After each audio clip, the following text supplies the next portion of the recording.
I am Shoma Hayes, one of the small business specialists in the Office of Small Disadvantaged Business Utilization here at HUD, and I have the pleasure of being your mistress of ceremonies this morning. I want to thank you for coming out to OSDBU's first event for fiscal year 2019. We have a full agenda with a lot of valuable information, so my comments will be brief. However, I do want to remind everyone to silence your devices. I already said that. And with that, I have the pleasure of introducing our first speaker, which is OSDBU's fearless leader, Ms. Jean-Lynn Powell.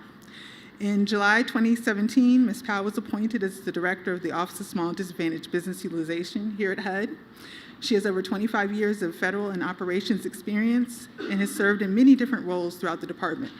She is a strong advocate for small business concerns, and along with HUD senior leadership, is committed to HUD's mission for ensuring that small businesses are treated fairly and have an opportunity to compete and be selected for a fair amount of the agency's prime and subcontracting opportunities. Please welcome Ms. Jean-Lynn Powell.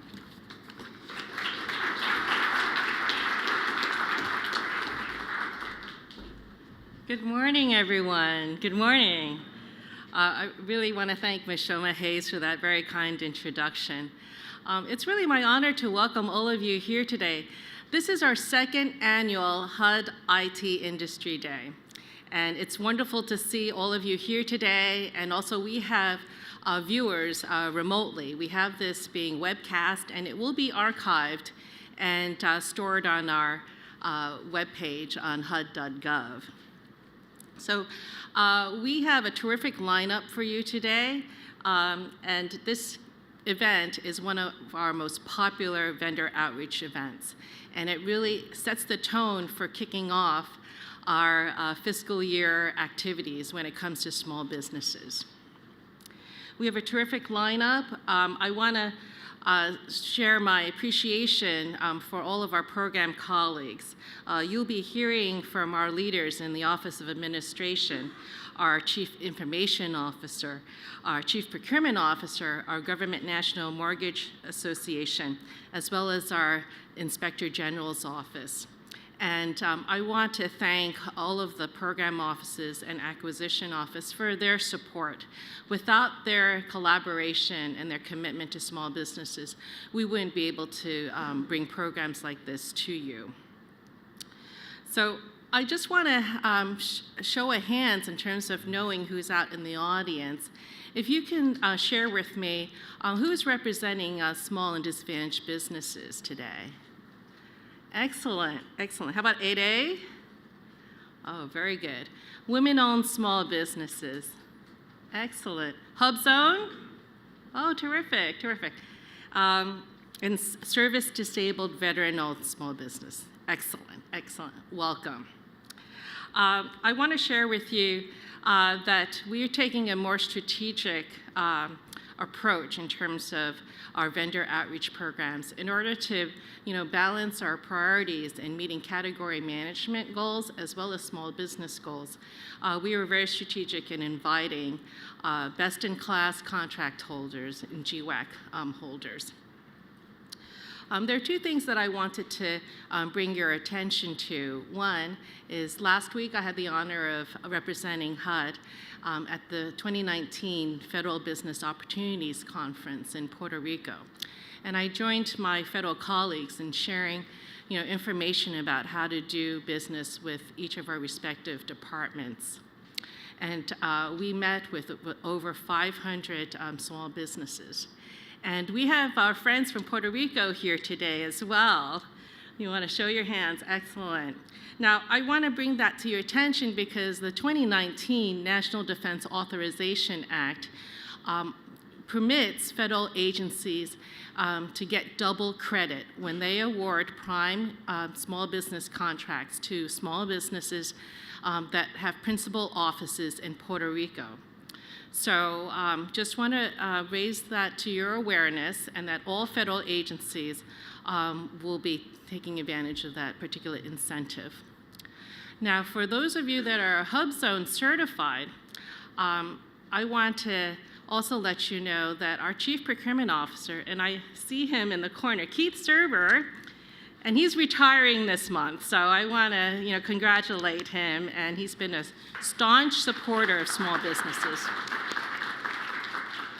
So in 2016, he set an internal policy here for HUD zone IT firms. So I just want to bring that to your attention. Because as you know, the HUD zone goal has been an elusive goal across the federal government. It's very challenging. But I'm very proud to say that HUD in 2018, we not only met the goal, but we exceeded that HUD zone goal with all of your support. So again, thank you for joining us today. I do want to thank my staff. You've already met Ms. Shoma Hayes. Derek Pruitt is here with us today. And then we have Kathy Kleinsmith-Troop, who is detail lead in the President's Management Council, as well as Tiara Outlaw, who is our administrative assistant. They've been the behind-the-scenes folks in organizing these vendor outreach programs. And I also want to let you know that we will be having additional vendor outreach programs focused on women-owned small businesses, HUD zone, and service-disabled veteran-owned small business. So those are programs that we are planning in the coming calendar year in 2019. So let's proceed on the agenda. Originally, Deputy Secretary Patnode was going to be able to join us, but unfortunately she's been called away. But I do want to say that Secretary Carson and Deputy Secretary Patnode have been staunch supporters of the small business programs. And without the leadership support at the highest levels, we wouldn't be as successful. So I want to thank the leaders of the department for their commitment. So now it's really my honor to introduce to you our next speaker, Mr. Chad Cowen. He currently is our Principal Deputy Assistant Secretary in HUD's Office of Administration, where he serves as the Acting Assistant Secretary for Administration, a position he's held just under 2 months. In this role, he's tasked with reconstituting our Office of Administration, which did not exist for over a decade. And he's going to be aligning our key mission support functions, including human resources, procurement, and administrative functions. And having joined HUD just over a year ago, Chad has served in a variety of different roles. And I had the opportunity of working with him when he was in our Office of Public Affairs. And I regard him as a friend of small business because he helped us craft a message to all 7,500 employees here at HUD on the importance of small business and contracting here at the department.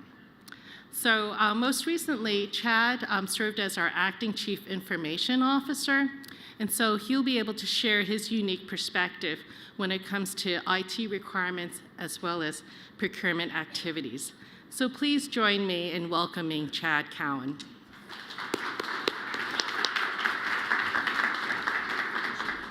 Thank you. Morning, everybody. I'm going to work from a script a little bit, if that's okay.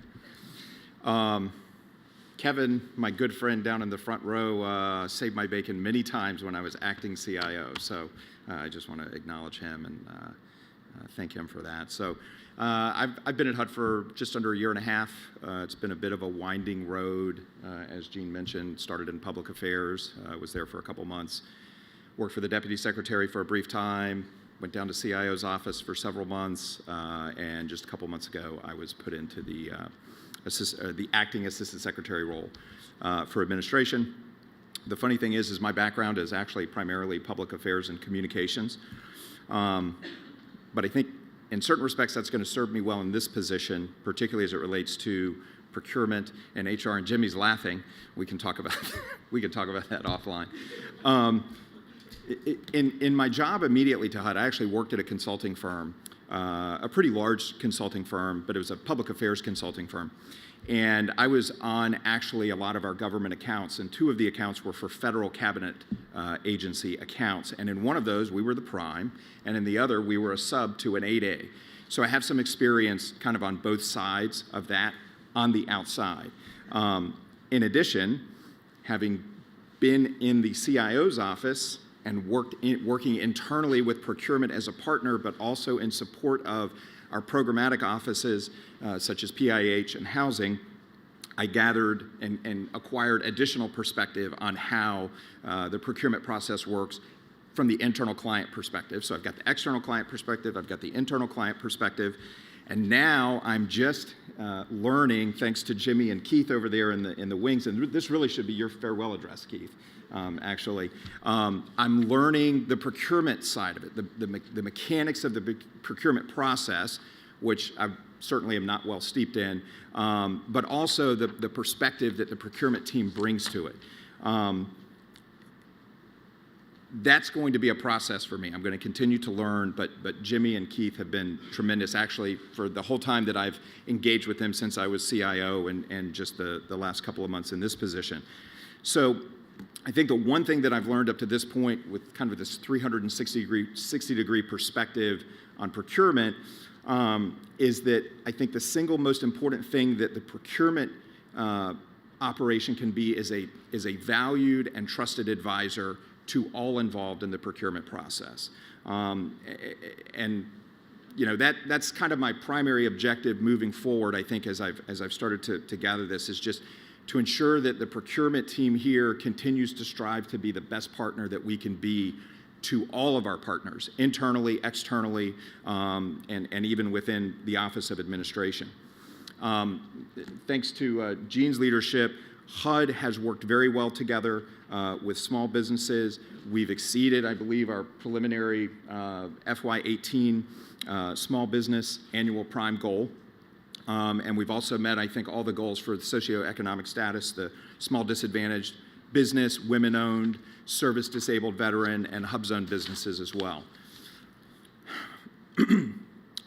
We also, and not to steal any future thunder, but Jean shared some of this with me, we exceeded our annual small business goal by more than 5%, with 40% of HUD contracts awarded to small business. I think that's a pretty robust number, certainly comparatively to other agencies, as I understand it. So we understand the value of small business, and I understand the value of small business from my private sector experience, where I was on the part of a small business team from a sub perspective. So with all that, and having worked in CIO and having spoken with at length our new CIO, David Chow, who's not able to be here today. Actually, his wife just had a baby, what, a week ago, Kevin? Is that right? Not even that. 2 days ago. Okay, so we excuse him for not being here today. I've had extensive conversations with David. David is highly supportive of small business, and he has actually offered up that he will do everything he can to help us drive our number and go even higher where we can. So he totally gets it. He totally understands. So I think we have an advocate in David as well, and just the OCIO shop, generally speaking. So that's it for me. Good luck in your matchmaking activities a little bit later this morning. And what do I need to do? Just step off the stage now, or are we going to bring up the panel? Thank you very much. Okay, very good. All right, thank you all.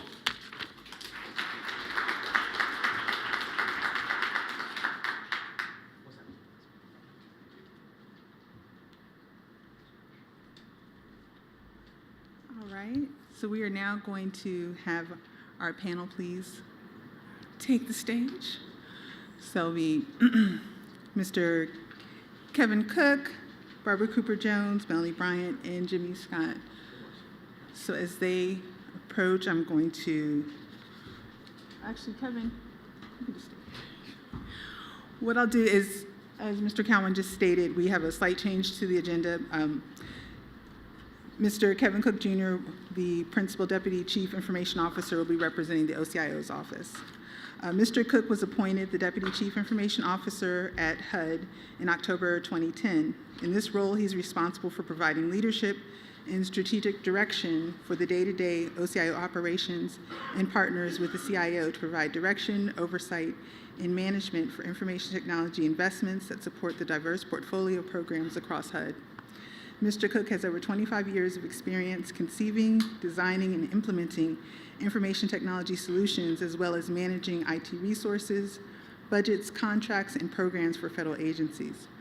Prior to this appointment, Mr. Cook served as the Acting Deputy Chief Information Officer at the U.S. Department of Energy, While he was there, he was responsible for coordinating policies and procedures to ensure effective, efficient, and economical information management planning in support of the Department of Energy's missions and objectives.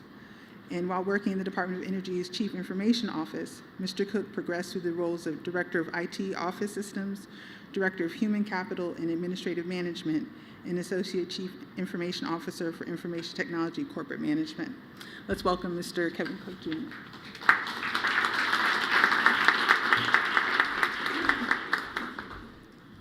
Good morning. So like Chad said, I am pinch hitting for David Chow this morning. His kid decided to come early. Inconvenient for my schedule, but good for his. How's everybody doing? I am pleased to be here with you today. What I figured I would do is lose my notes. So David had a list of a few things he wanted me to hit on, but what I thought might be important is just to kind of start with where we are with respect to IT at HUD right now, beginning with the strategic goals and objectives that we've set.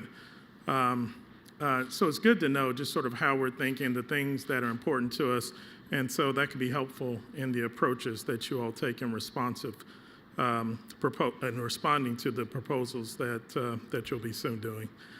So one is making sure that we enhance our service delivery method, continuing to work with our workforce and processes to be sure that we're aligned closely with HUD's mission and the business areas. So we're looking to be a little more agile with our approach to our human capital plan. How do we look at the skills that are needed for a modern IT force, assessing where we are with the folks we have in creating training processes for those folks that we have, looking at new recruiting, and also looking at our contract strategies for those things that we don't think we want to federalize but want to continue to buy commercially.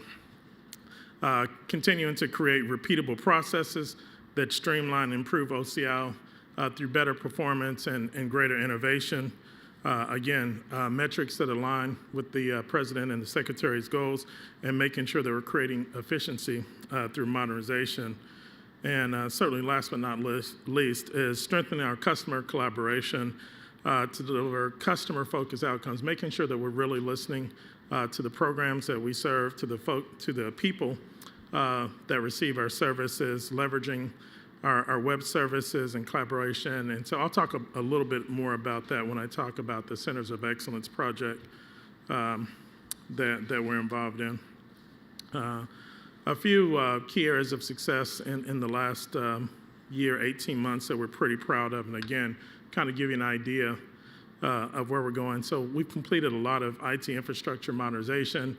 We often hear HUD IT needs a lot of modernization. For the most part, what we're talking about is applications. And it's just that a lot of these applications have been developed over time, some as old as 40 years. But in terms of our actual infrastructure, even down to our mainframes, we actually have new ones that are only like a couple years old, right, Doug?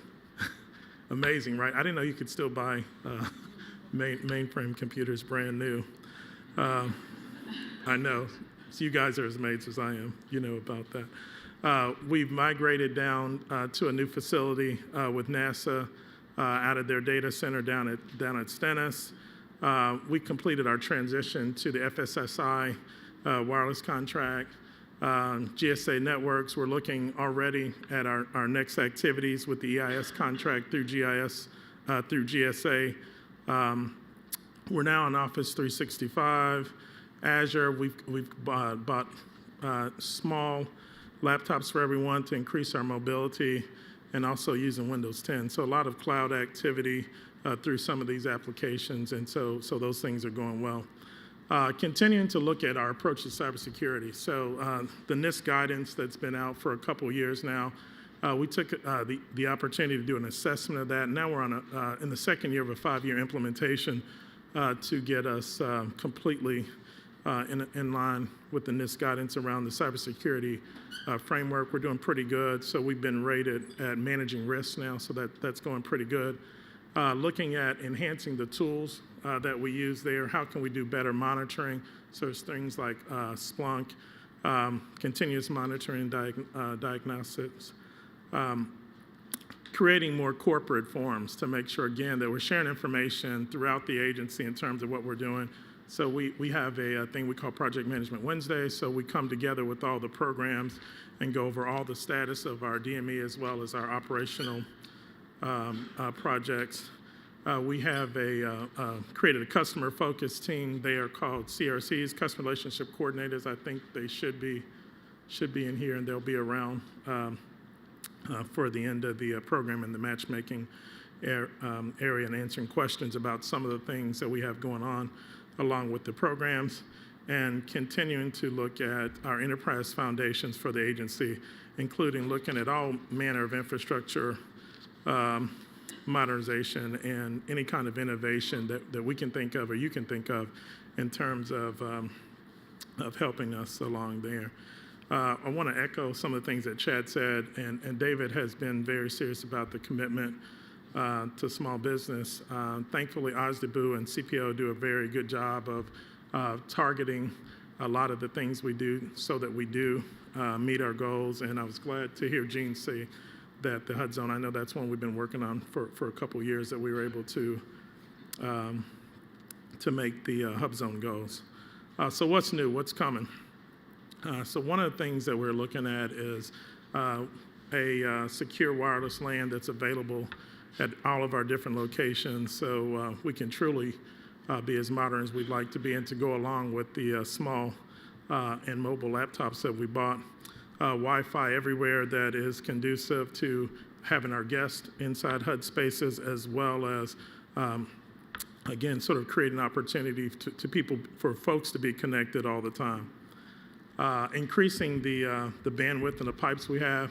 I'm sure some of you have experienced, as you continue to do more cloud activity and your reliance on that bandwidth. So we've experienced a little bit of growth issues there as we sort of under anticipated the usage on those. So looking at doing that, and some simple things that will enhance our employees' lives, like desktop video using Skype for Business.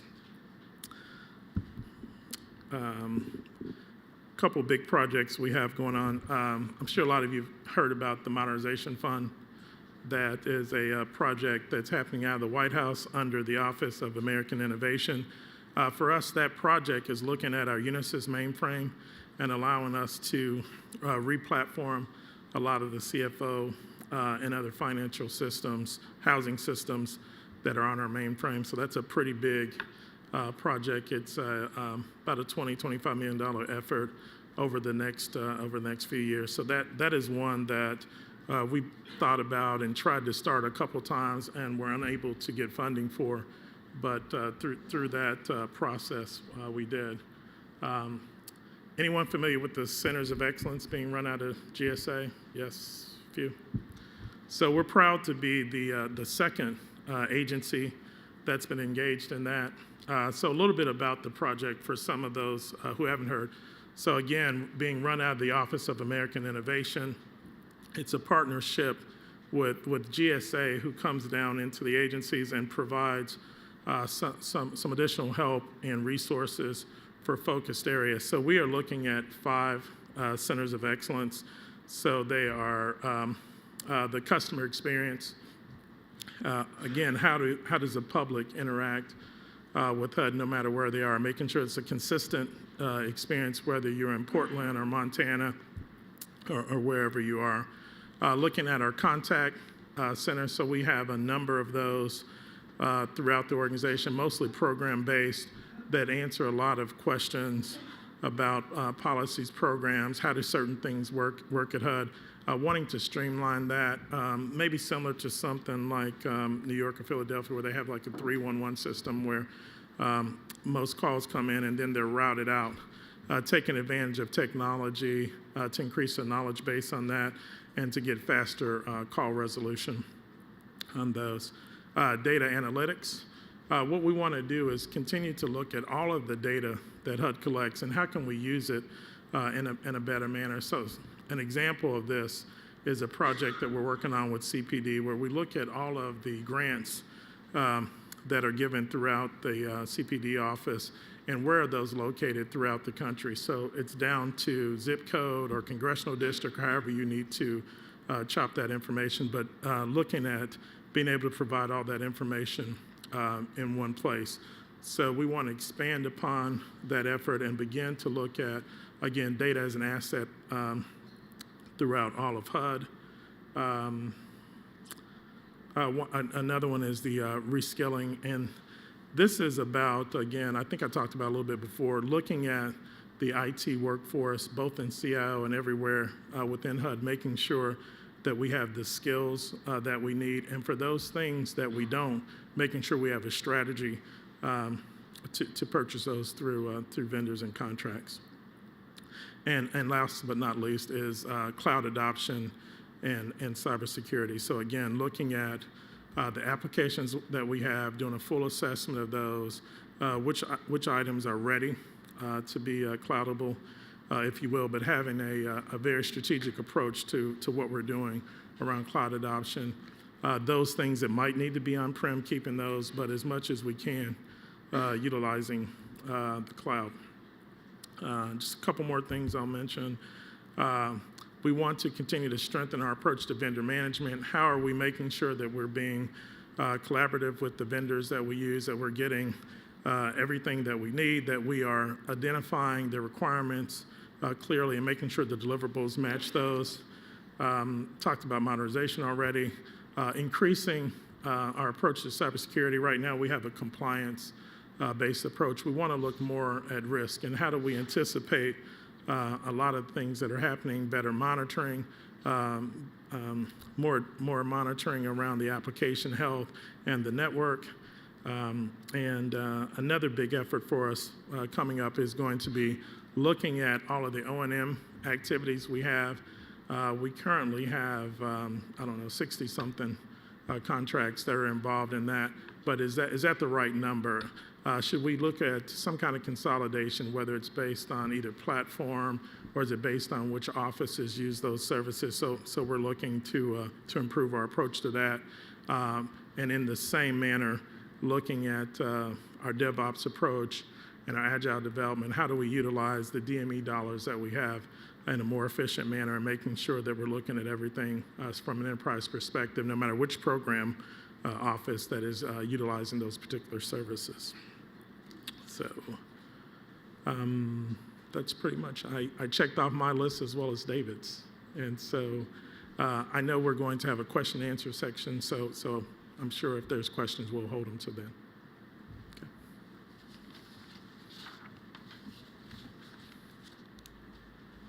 Thank you, Kevin. All right, well, I probably didn't understand 90% of that, but thank you. So thank you. Thank you, Kevin. So our next speaker will be Ms. Barbara Cooper-Jones. She is the Senior Vice President of the Enterprise Data and Technology Solutions at Ginnie Mae. Ms. Cooper-Jones is responsible for defining and implementing enterprise information and mortgage loans, MBS technology solutions, project governance, and security and compliance directives for Ginnie Mae.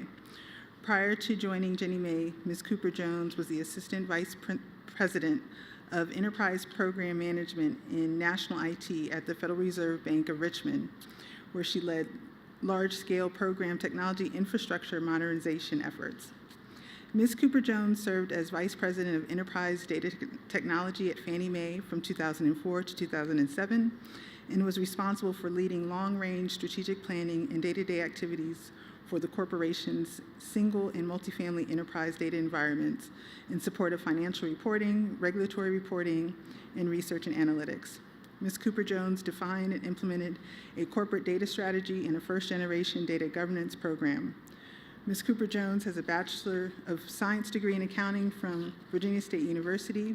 She has also completed a host of leadership development programs and served as both a formal and informal mentor in the Federal Reserve Bank of Richmond, Fannie Mae, and Ginnie Mae. She has been a featured speaker at Gartner Corporation, the Data Warehouse Institute, and MBA technology conferences. Let's welcome Ms. Barbara Cooper-Jones.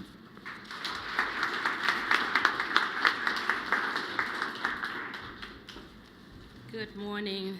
So good to see many and all of you this morning. Some faces I know, some faces I do not know, and those that I do not know, I know at some point during the course of this fiscal year I will have an opportunity to meet with you. I thought I would start by sharing accomplishments since the last time I spoke to you on Industry Day. We were awarded a small business contract in our program management office to help us with our project governance risk activities, and that contract is going very, very well. We also awarded work in our data space. We continue to have success with our cloud migration work, and I will share that with you as well.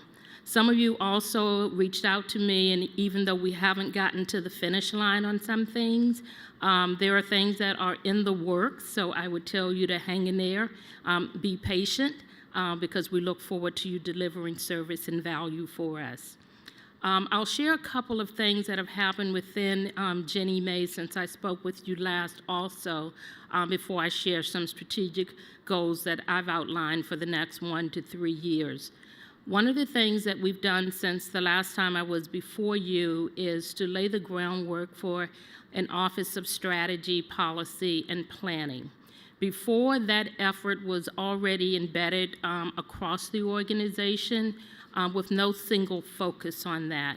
We didn't think that was the right solution going forward, so we're working with our HUD colleagues to put a new organizational structure in place. Until that structure is finalized, we will continue to do the right thing for strategy, policy, and planning. And that effort is led by our SVP, Michael Drain. A second very large event on the IT and infrastructure landscape that occurred since I last met, and I certainly want to thank my OCIO colleagues and especially my OCPO colleagues that helped us get a contract awarded. It is a 10-year procurement, 2 base years, 8 option years for IBM to host our infrastructure in the government smart cloud. I think it was April or May of 2017, we completed the first wave of activities for that migration.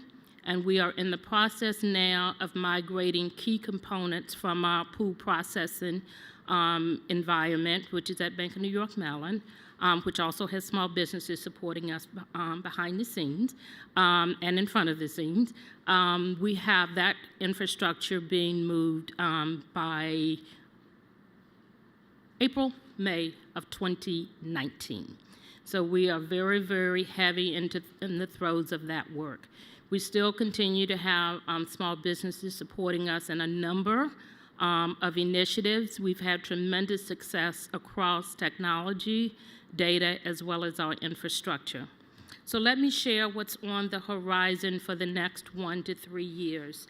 So this past summer, what I did is I really spent some time looking out at the next 1 to 3 years, not focusing on a single year and not focusing beyond 3 years because we know the technology changes so frequently. So I really wanted Ginnie Mae fixated on the next 1 to 3 years. I felt that over the past 3 to 4 years, we had done a really, really, really good job of putting a stronger foundation in place. Data, our infrastructure, our program management area, and other areas. I felt we had done a really solid job, so now it was time to take a really big leap, embracing some emerging technologies, certainly exploiting the cloud in a way that we've never exploited it before. Now, we've had software as a service vendors in-house for a while, probably ever since I've been at Ginnie Mae for 7 years, and we continue to grow that software as a service platform. But now that we are being hosted in the cloud, what are other opportunities for us, and how can we best leverage that? So I defined 4 major components of this strategy, and the first one always starts with the mission, so it's mission alignment. And in mission alignment, what the IT group, data group, our infrastructure group is doing is aligning with other program offices within Ginnie Mae to deliver on the mission work. If you have not had an opportunity to read our Ginnie 2020 plan, I invite you to go to ginniemay.gov. You will find that. There's a tremendous amount of content in there about where we were, where we are, and where we are going, so please read that. Other things under the mission alignment, Kevin stole a couple of my themes, but I'll reiterate them.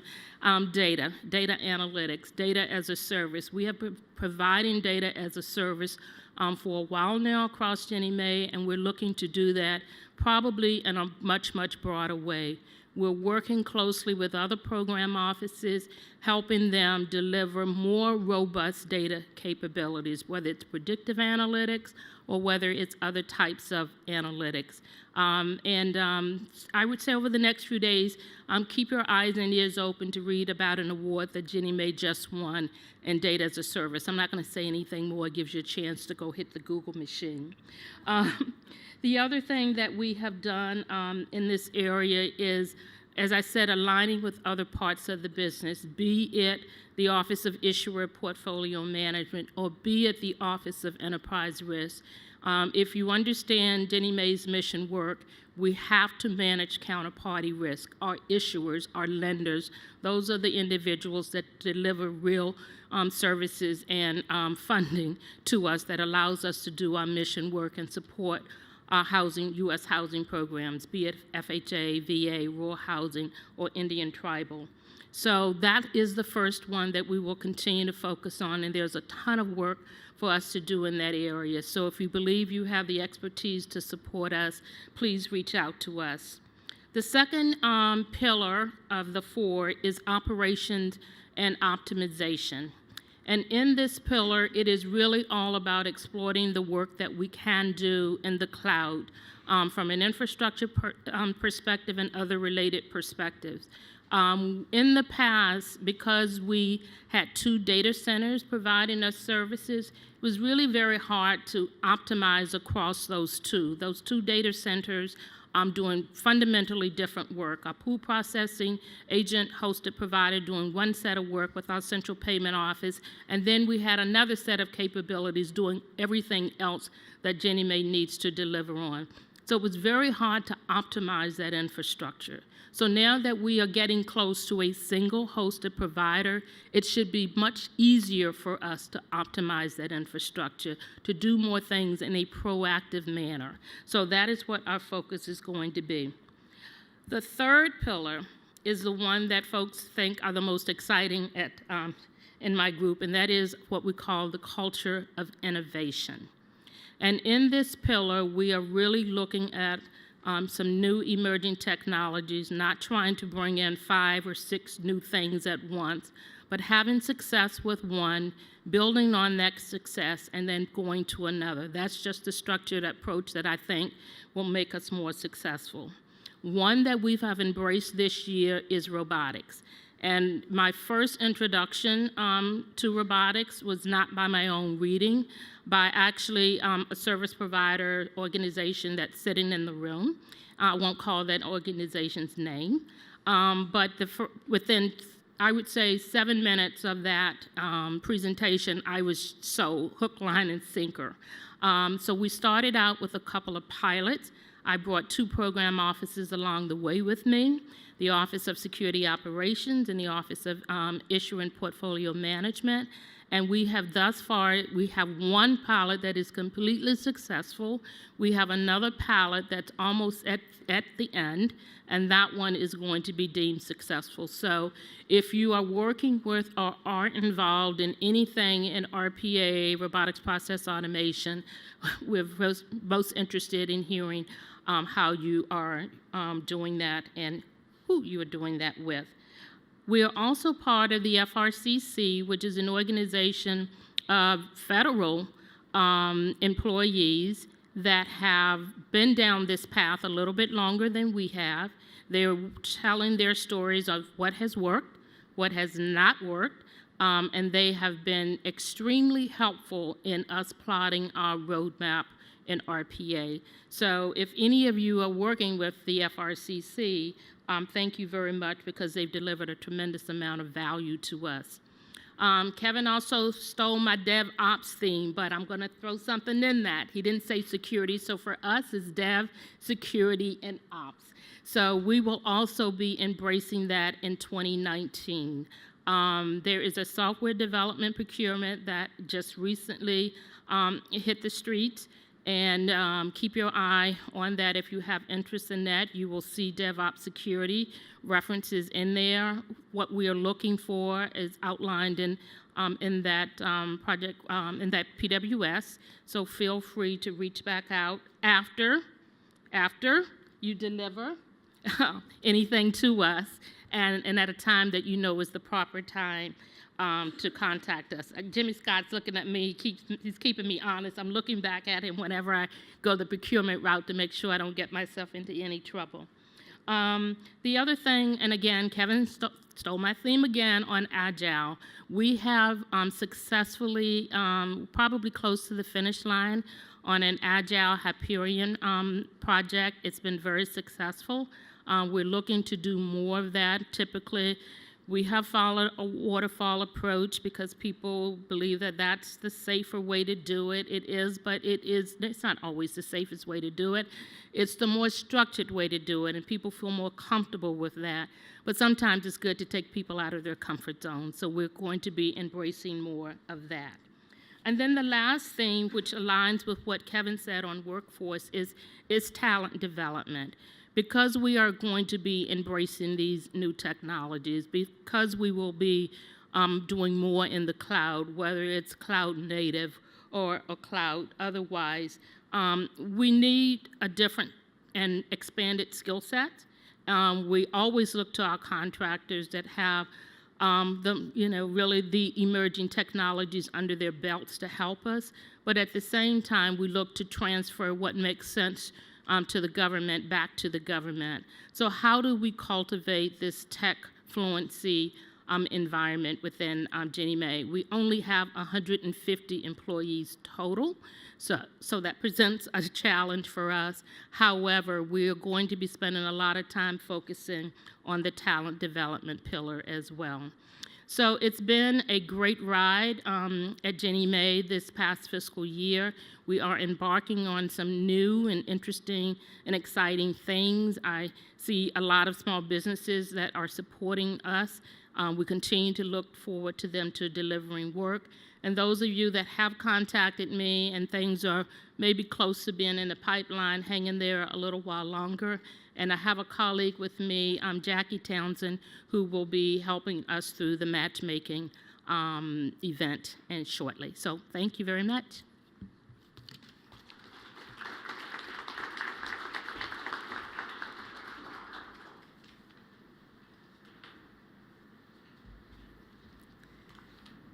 Okay, you did say robotics, right?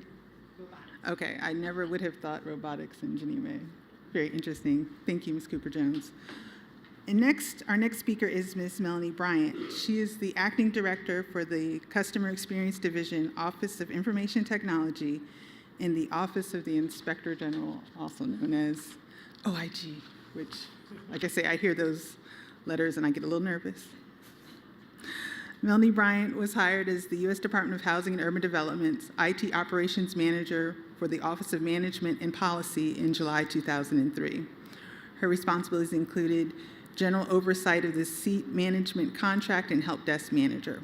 In July 2006, she transferred to the Office of Investigation to lead the project in the development of their new case management system, which was deployed in April of 2010. In 2014, she was reassigned to IT and currently serves as the acting branch chief for the IT Customer Experience Division, responsible for all COTS applications and custom application development. She entered into the federal government over 36 years ago as a clerk typist for the Department of the Army Military Personnel Command. Less than 2 years later, she was accepted into the government IT intern program, which led her to positions at Fort Belvoir, Virginia, and Heidelberg, Germany. She also spent a little over 2 years working for the Board of Correction of Naval Records before returning to the Army's Casualty and Memorial Affairs Division, where she managed the development and implementation of their Army Casualty Information Processing System. This system eventually became a joint system adopted by all services and was renamed the Defense Casualty Information Processing System. Ms. Bryant is a native of Washington, D.C., and grew up in Vienna, Virginia. She currently resides in New Cumberland, Pennsylvania, 5 miles outside of Harrisburg. Now that is a commute. With her husband, David, and her 2 German shepherds, Abby and Bella. We must give them respect. Her older son works in Reston, Virginia after graduating from James Madison University, and her younger son is enlisted in the Navy at Norfolk, Virginia. Hobbies include teaching dance classes, teaching Zumba, and other fitness formats, photography, and scrapbooking. Let's give Ms. Melanie Bryant a warm welcome.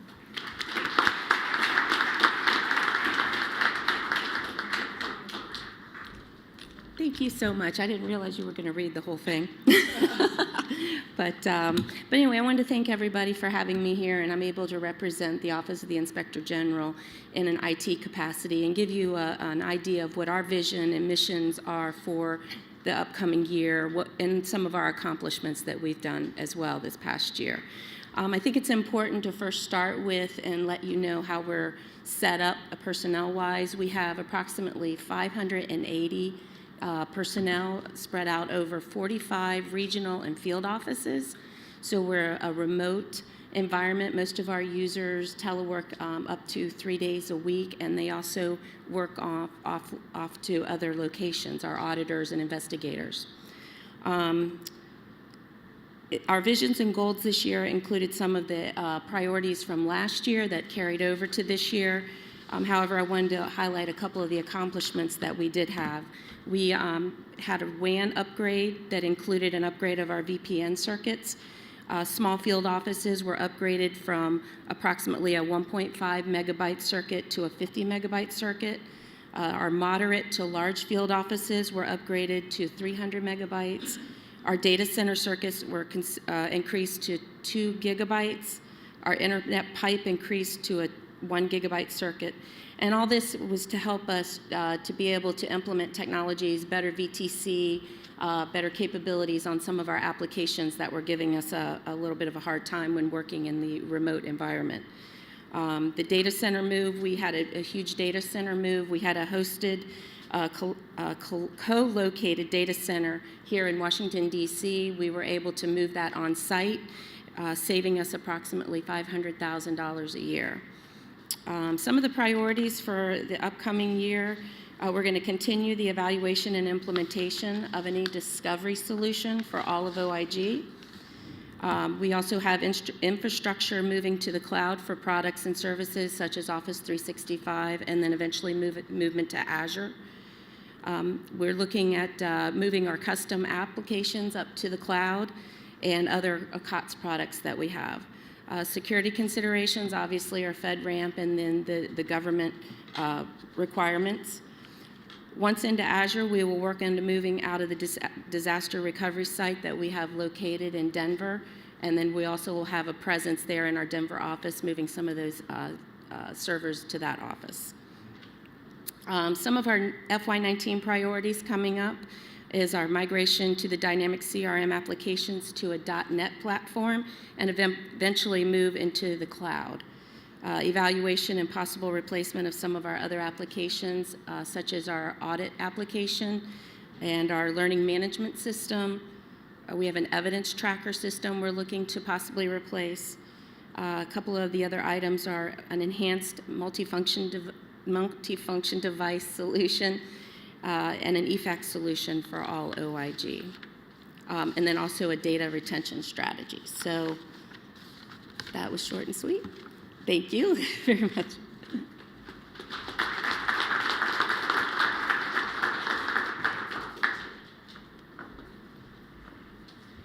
Now, we wanted to know all about you.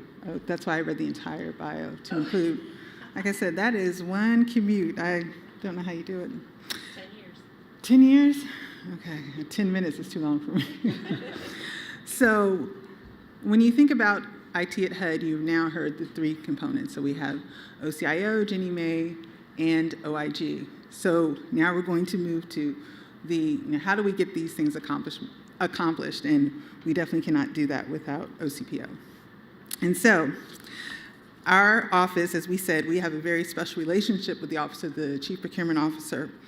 While they're responsible for obtaining all contracted goods and services required by the department efficiently in the most cost-effective manner possible to enable the department to meet its strategic objectives, they are definitely committed to the small business program's success. And as you can see, and for those of you all who have attended other events of ours, they're always very supportive of our events for our small businesses. And I know we have large businesses here in attendance as well. Not to leave you all out, but obviously I'm in OSDBU, so my focus is going to be small. So Jimmy Scott received his Bachelor of Mathematics from Savannah State in Savannah, Georgia, and his Master's of Information and Telecommunications Systems Management from Capitol College in Laurel, Maryland. Jimmy has served as an officer in the United States Marine Corps for almost 7 years and has over 20 years of program management and acquisition experience, primarily focused on information technology, cybersecurity, networks, and communications. After the military, Jimmy worked for multiple defense contractors, including from Booz Allen Hamilton, before joining the Department of Housing and Urban Development as the division director for the Infrastructure and Financial Systems Division. Jimmy has since led multiple divisions within the Office of the Chief Procurement Officer and has served as all 3 Assistant Chief Procurement Officers, which were Program Support, Operations Support, and Field Operations, and now serves as the Deputy Chief Procurement Officer leading all contracting operations for the department. Let's welcome Mr. Jimmy Scott.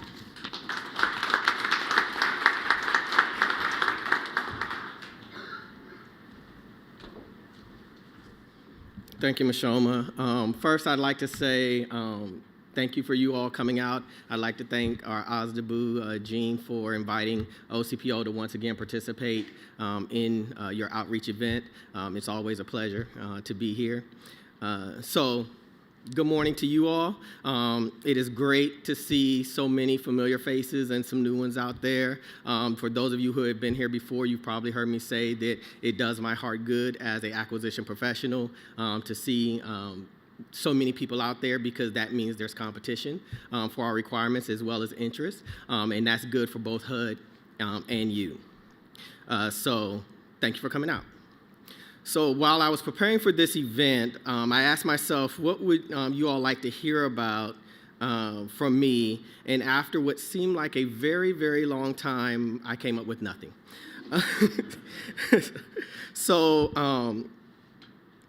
I decided to speak to you today and said I would just drone on for about the next 10 minutes or so about what's happening in the federal space with contracting for IT. How it is impacting IT acquisitions at HUD, and what that means for you. Is that okay? Awesome. So with the rapid advancement in technology and the increased focus on federal IT, it was inevitable that both what and how the government buys IT would be impacted. Couple that with the federal spend on IT that counts in the billions of dollars annually, and that is a recipe for a target-rich environment for great ideas, regulations, and let's call them opportunities to improve, or as we know them in acquisitions, category management, shared services, and government-wide acquisition contracts. More and more, how we source IT requirements of the government is steered to solutions that promote the cost effectiveness, efficiency, and standardization of commonly procured hardware, software, and systems. We all have heard at some point or another someone say that the pie is actually shrinking. Frankly, I don't agree with that analogy. I believe the pie is not shrinking, and in fact, I would say the pie is getting larger. However, because more and more multi-award contracts, best-in-class vehicles, and other similar instruments are being awarded every day to meet the increasing need for IT across the government space, the slices of the pie are just getting larger. So what do I mean? The government is spending more on IT today than it ever has, but more and more those awards are happening against these indefinite delivery contracts or schedules. This trend is likely to continue for the foreseeable future because it's advantageous to the government to actually do so. It promotes the purchase of the best solutions for the government users and at a fair and reasonable price while facilitating the benefit of the economy of scales in the process. You heard my colleagues today talk about all the initiatives that they have going on. The mission has not changed, the mission has not dwindled, and they're not cutting out capabilities or functions that the government is required to provide in services. And everything that the government does, whether it's here at HUD or anywhere else in the federal space, demands and requires IT to actually get it done. You all know that. That's why you're here. Because of this, these changes have been necessitated by, unfortunately, federal spend data has shown that in the past, the same or similar solutions have been sold to different parts of the government for vastly different prices. Because of that, the government has had an obligation to dissent against what was going on and find ways to strengthen our stewardship of the taxpayers' dollars.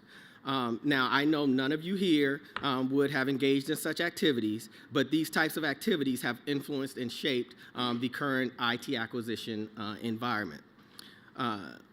So, like the rest of the government, HUD has to operate within these constraints. HUD, along with all other agencies, are measured on our utilization of government-wide vehicles and how we support the federal IT acquisition initiatives that are put out through OMB, the Office of Personnel Policy, and the federal CIO's actual office, along with the President's Management Agenda that Kevin mentioned earlier, and other such initiatives that exist. So, in accordance with the federal acquisition regulations, I would have been remiss if I didn't at least throw that somewhere in what I was going to say. HUD has set policies and procedures on how we source requirements using a specific order of precedence. So how do we do that? So the first place we look when we're looking to source a requirement, regardless of what office it's coming from, is looking at existing HUD vehicles and seeing if there is a vehicle that can be leveraged to provide that solution. The second place we then go to is looking at existing government-wide acquisition vehicles. So if a vehicle already exists, we are required to then use that source to actually procure the agency's needs. After that, specifically for IT, then we'll start looking at the schedules to see if there's schedules out there that can provide those services. And then lastly, when there's no other means to procure those requirements, we look to full and open competition with or without set-asides just based on what the requirement is. As it relates to those existing government-wide vehicles that I mentioned as my second item, HUD also has policies that requires the contracting officers to use best-in-class and preferred vehicles first if the requirement falls within the scope of those vehicles. And as Jean mentioned earlier, we have also put out policies that promote utilization of our hub zone businesses as well as our service-disabled vet-owned businesses because those two have historically been the two socioeconomic categories that the agency has struggled to meet the goals on, or that we don't just blow it out of the water, frankly. That's really what happens. So what does that mean for you? Where does the rubber actually meet the road, and why am I telling you all this information? Well, it means you need to research and, where feasible for your business, seek to get on many of these master vehicles as possible. Getting on these vehicles is an investment, and I understand that, of both time and resources for your company, and that's why I say where feasible. But it does have the potential to increase your opportunities to compete for requirements across the federal space, not just at HUD. And, but then also I'd like to say, while you are pursuing awards on these vehicles, also continue to use events like this, like the one we're having here today, to build a network with the purpose of establishing partnerships with companies that are already on those vehicles. This allows you to get invaluable information on how to complete the process of getting on those vehicles, and secondly, will provide opportunities for you to team on acquisition opportunities or requirements that are within your sweet spot, and also partner with capable companies out there who are doing business in the same space. The best way to mitigate a competitor is to make them a teaming partner. Keep that in mind. I also recommend you look into mentor-protege programs and relationships. Whether you are the mentor or the protege, these relationships have a great benefit for both companies. And then my last recommendation for you all is to know your customer, the mission, and their business processes. Knowing your customer and their needs is as critical as knowing your own company capabilities. This is key in writing not just a good but a great proposal that has the highest potential for winning awards. And you know, if your company is not in the business of making money, then look at why you're in business. And rethink that. Well, I think I'm almost out of time, so I hope you all will take something valuable away from this event today. And in closing, I'd leave you with this.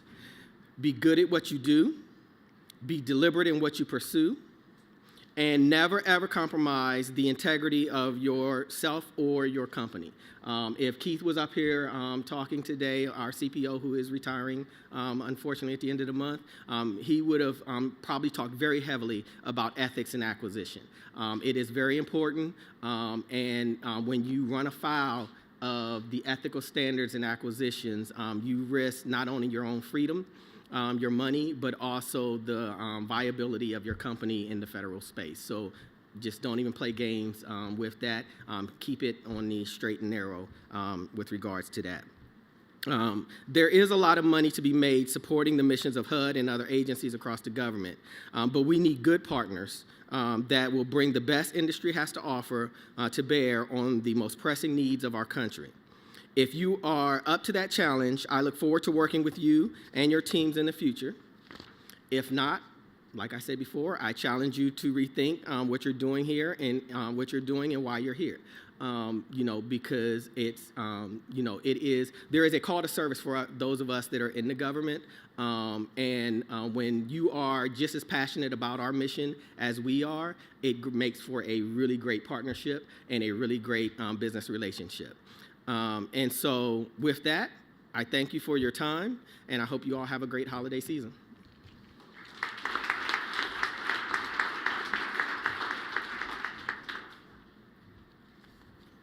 Thank you, Jimmy. Keeping us on the straight and narrow. Okay, we do have time for questions, if you all have some. We did ask for questions in your registration. However, I believe all of those have been covered. So if you do have a question or would like to ask a question, there are some mics, or at least there's one here in the main aisle. So come over to the mic and ask your question. Good morning, and thank you all for today. I kind of want to go back to the Center of Excellence and a little bit about the Is your strategy. mic on? Hold on. Is your mic on? We can barely hear it. I thought I did. It's on. It's on. Hello? That's better. Okay, so I'll just sure. Wow, it's not usually that problem for me. So I'm hoping we can explore a little bit more about the Centers of Excellence and your strategy moving forward. I understand the areas that you're looking at, but what do you see as the next steps and how industry is going to be able to get more involved in that process with you? So it's divided into phases. So USDA was the first agency that entered into this, and they are now in phase two. The phase one is about looking at sort of the current state of each one of those particular centers, taking an assessment of where you are and coming up with a plan on sort of where you want to be. So what's the end result that you want for each one of those? So as an example, if we talk about the contact centers, that consolidation, is that down to one per program office? Is it down to 2 for HUD, 1 East Coast, 1 West Coast? You know, those kinds of decisions. And what's going to be sort of the model that's followed there in terms of the way to attack that. So I threw out something like the 311 system where you have sort of a consolidated intake and then things sort of go out once they get to sort of to use an IT analogy, a tier 2 or tier 3 in terms of how far it goes. To get involved, and I actually meant to answer that question, so I apologize. To get involved in those, so the contracting part of that for us as well as GSA, as well as USD, I'm sorry, is done by GSA. And so they're putting out, I'll probably use the wrong term, but they're opportunities, and it's done sort of by phase. So the first phase are contractors, which they brought on probably the end of the last year. We've just been started on this since October. And so for the phase 2, those should be coming out pretty soon. As you can probably guess, until we do more work on phase 1, we won't have the requirements developed for phase 2. So that's literally what we're working on now. But those will be released through GSA. It's GSA's project on behalf of the White House at HUD is sort of the way I term that. Does that answer your question?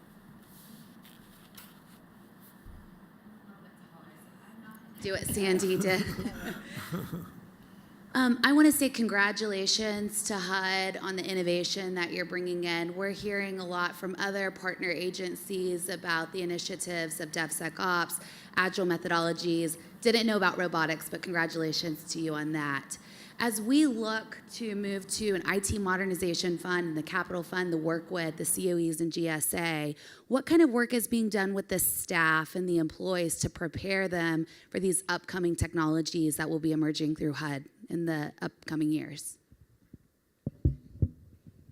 So one of the efforts I talked about that's underneath there, it's being called Rescaling, but if you look at it, it's really workforce development, change management of your workforce. And it is looking at sort of what we have available to us now in terms of, so it's again, just like any other IT project, if you think of it that way. So it's an assessment of your current state, which is what are the competencies that you have now? What are those things that you need? So Barbara touched on a couple of things in terms of this cloud adoption and these other technologies, whether it is looking at all of the services that are available through Agile. Do we have people that understand and are able to support those project management skills, all of those kind of things. The other important part of that decision is taking a hard look at sort of the make or buy decision. So there are some things, I don't know, Oracle developers, there's some things that are pretty expensive, and we want to projectize that work. So it's not something that we would say we want to have in-house, but we'll contract out. And so those are sort of the workforce possibilities. So one is helping to engage on where IT is going and coming up with a strategic approach to that, and then matching that against the skills we'll either have in-house or we'll buy through vendors. There are a number of things. Can you guys hear me okay? Yeah, there are a number of things that we want to pursue this year, and to be honest with you, some of that work has already started. So robotics is one of the things that I've mentioned, but AI is out there, blockchain. We actually looked at blockchain before we looked at robotics. The first thing is, where does the skill set of the individual, where does that lie, and where does the interest of that individual lie? To be very honest and candid, it might be difficult to get someone to embrace a technology that they just don't want to embrace. But yet instead, there are those that do want to embrace the new technologies. So the focus starts with those individuals first that are willing to embrace the new technology. Some of them have already done things on their own. The pilot that I mentioned, one of the things that we wanted to do with our robotics pilot was not to make it an IT pilot.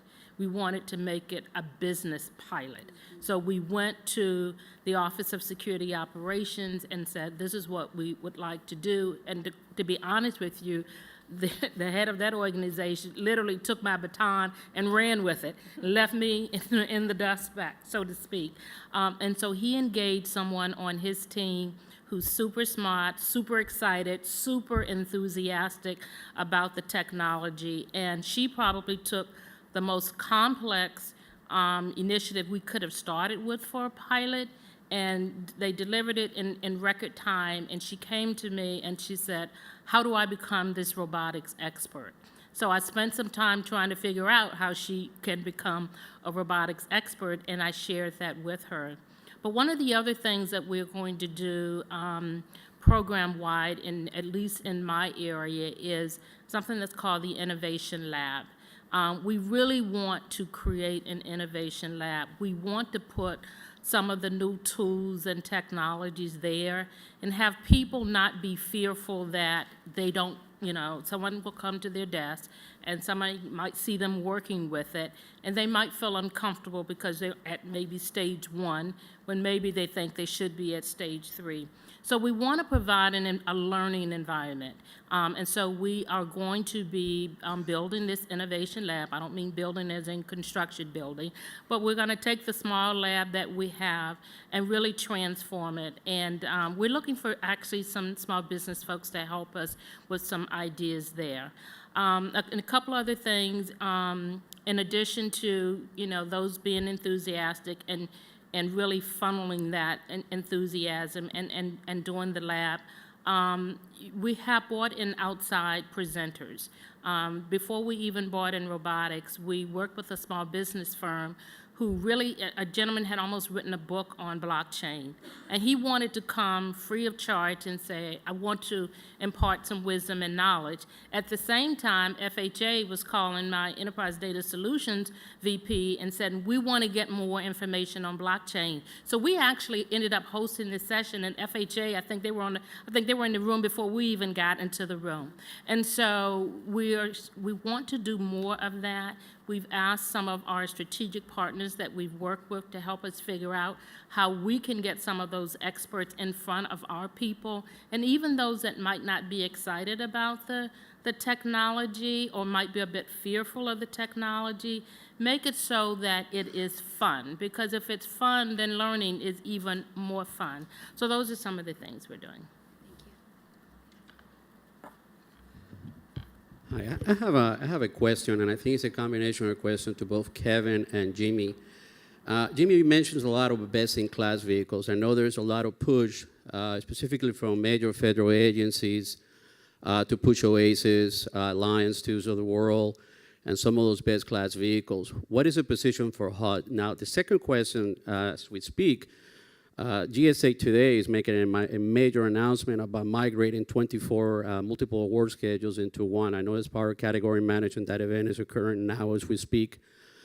What is the position specifically with FISMA? Because I'm seeing a lot of FISMA requirements that is actually not at the federal agency levels, but at the level of the contractor, authorizations to operate ATOs, for contractors to spend that. I mean, that's a huge burden for a small business. But there's a huge trend coming along with the FISMA, the NIST's requirements, all the areas. So the question is, yes, what's the situation with the best in class? What happens to IT 70? What happens to STARS 2? What happens to PSS? I mean, there's a lot of great schedules out there. And, I just want to get for the industry a perspective is, where do we have to make our investments as small businesses, and what's the guideline? So I'll start with the contracts side of that. So for HUD, and yes, we're hearing the same things where, in fact, we were talking about it yesterday where GSA is talking about going down to one schedule. It doesn't mean that, so in that, they're looking at going down to one schedule, but that doesn't mean that the scope of those schedules is going away. So the work that's done under schedules today will still be able to be done tomorrow. It just, instead of being 24 schedules, it may only be one actual schedule. So that's not changing. And a similar thing for the best-in-class vehicles, all the other GWACs, some of the ones you mentioned like 8A Stars, Alliant, et cetera. Those things are going to exist into the future. It is more and more becoming the way that we face acquisitions, at least in the IT space, as well as others, when you're talking about the schedules for procuring things. So while the construct of those vehicles may change, their purpose, their intent, and their scopes will remain, because that's what's needed in order to support the government missions into the future. And so for HUD, the way we look at those things is that, so we have an order precedence, and yes, if a vehicle exists where the scope fits, then we utilize those vehicles. But we don't have those vehicles at all costs mentality. We first have to be mission oriented, and so the mission has to come first. And if the mission requirement doesn't fit a vehicle, and they're only designed to ever be, at best, the 80% solution for the things that the government is buying, everything doesn't fit under those vehicles, then we go and we find a different means to actually source those requirements. And that's the actual approach that from the contracting side of HUD that we take when we look at those vehicles. Yes, we do have goals. They do measure us external to this building on our utilization of them. But when we don't use them, we can explain why we didn't use them. And it's usually because the scope of what these people need didn't fit any particular vehicle that was out there.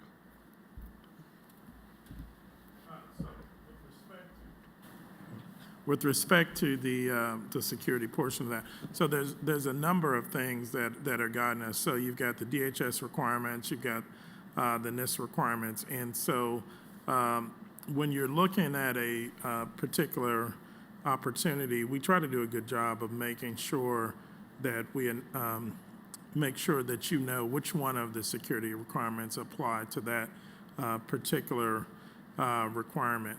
But the guiding sort of things on those are making sure, again, we remain in this compliance. One of the difficult things about when we have these conversations around clouds and where do we want to host data, you've got the FedRAMP certifications and those requirements.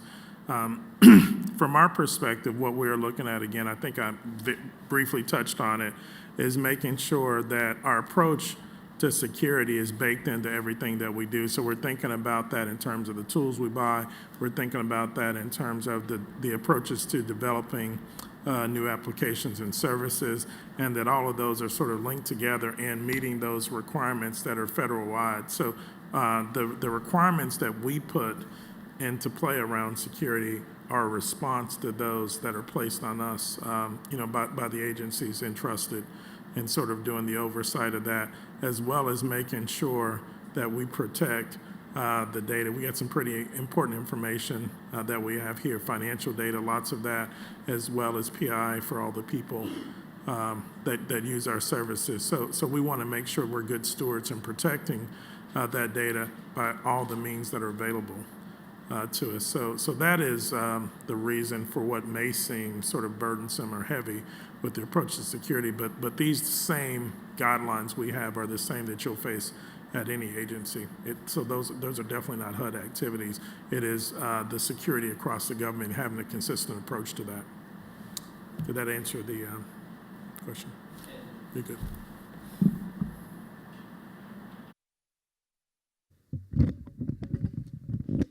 Thank you. I'd just like to ask, with a look to the opportunities and with the needs that you have over the next couple of years, if you could give us some sort of insight into those vehicles, the best-in-class vehicles that you're considering, some of your preferred vehicles that you're looking to push these opportunities to, that'd be very helpful.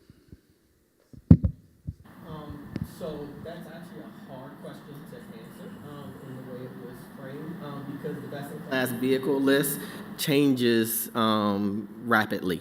And so, like I said, we don't We don't know, like, for example, whether it's GSA, whether it's HHS, or whether it's NASA, you know, in the vehicles that they're going to put out, and what future vehicles that they're going to have. You know, those contracts, just like our contracts, somewhere between 5 and 10 years, depending on the life of them, they have to be renewed, and sometimes they do take a different look in how they actually are done. And so the reason that question is hard to answer, to say what vehicles we're going to use, because we actually run the spectrum. We actually use them all just based on, like I said, it's mission first, and we take that mission and that requirement, you know, and Kevin and Barbara will tell you that even when I sit down with them, it's what is your requirement, you know, what is the mission capability that you're trying to solve, what is it, what is the problem that we're trying to solve, and then we go and we seek out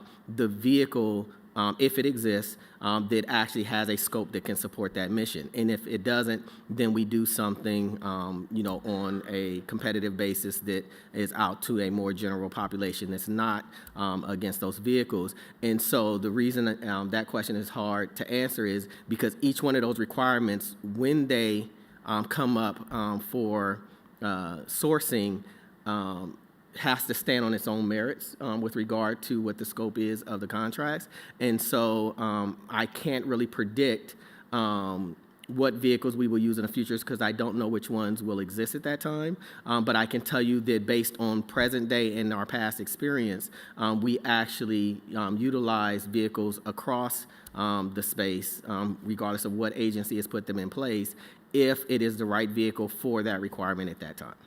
And usually, so the way you can get that insight, though, is usually we will put out either a source of salt or we will do an industry day around a particular requirement to identify, you know, who's interested in that requirement that exists and what vehicles they may be on at that time, so that we can then figure out where are we going to get the most competition practicable for that actual requirement. And so, you know, while I can't answer the question, the way I can tell you that you can help us is during our market research phase is to be responsive to those sources sought in industry days, so that we can then make a determination how we can get to the most of you possible to bid against that requirement.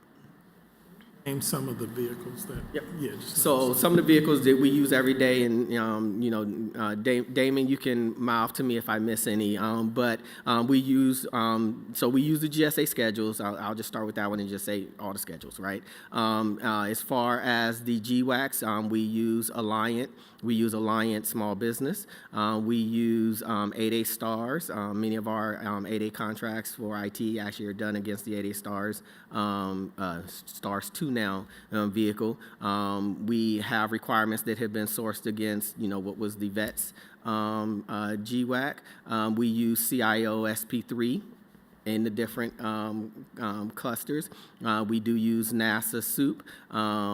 While they haven't been named, so we've done things against networks for the actual IT transport services, which is now actually changing over to EIS, or yes, EIS is the new solution there. So we use that.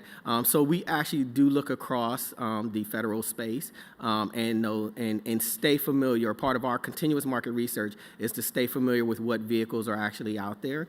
So that we can then do the matchmaking, you know, of the requirements to those contracts, if it's possible. In addition to that, I think I heard somebody mention OASIS, you know, for, you know, mostly non-IT stuff now. You know, we're talking about other vehicles. I said we use schedules, but, you know, we use OASIS, we use FABs, we use MOBIS, you know, when it's appropriate to actually do so. So it's if you look at our in USA Spin, or you look at information that is out there publicly through FPDS-NG and USA Spin, you can actually see what vehicles we are using and at what percentage we're actually using them. And I believe GSA even publishes some of that information for all agencies on their utilization, what they're buying and where they're buying it from, which is actually put out there for you and us to actually have insight into that information to make business decisions.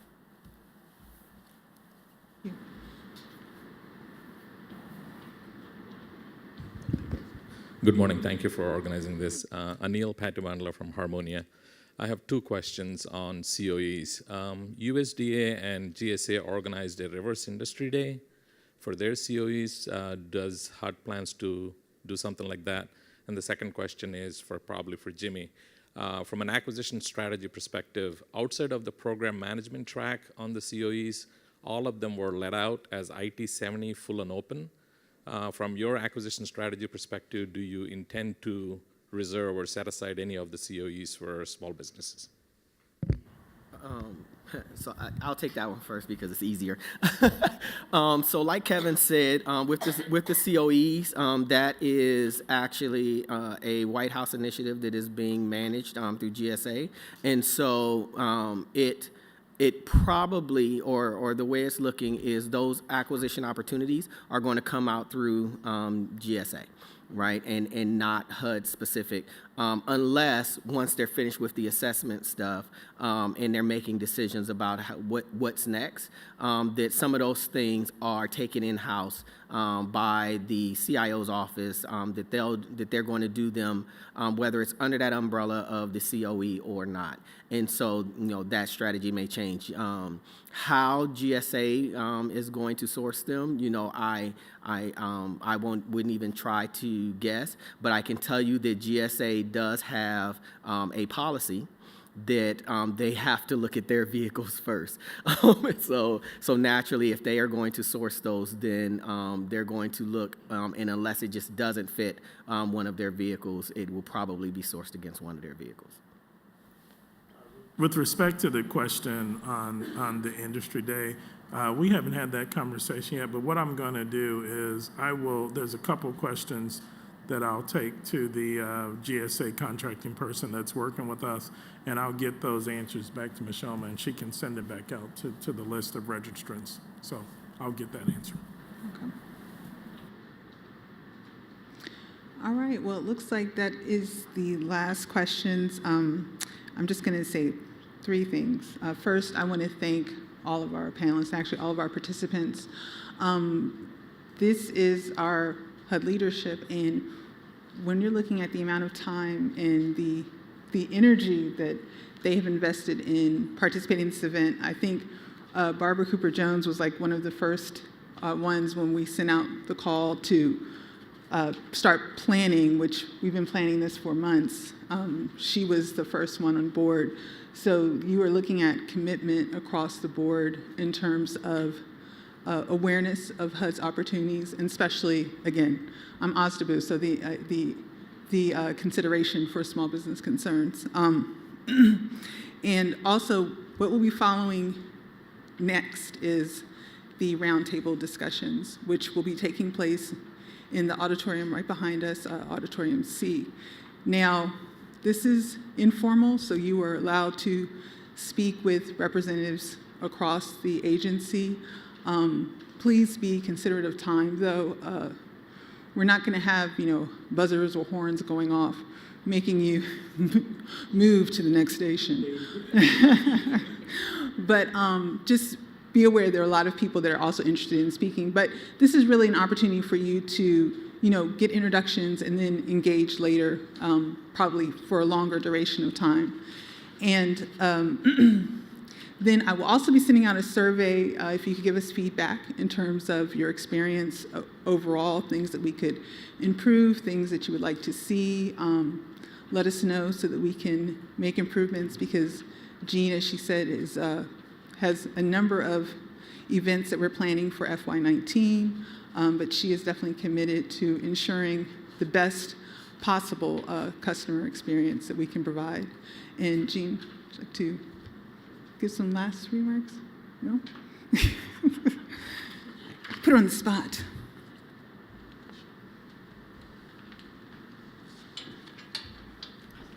Well, I wanted to thank all of you for coming out today and joining us today. And I want to thank all of our speakers. As Ms. Shoma mentioned, I mean, this just shows the high level support that we have and commitment to our small business programs.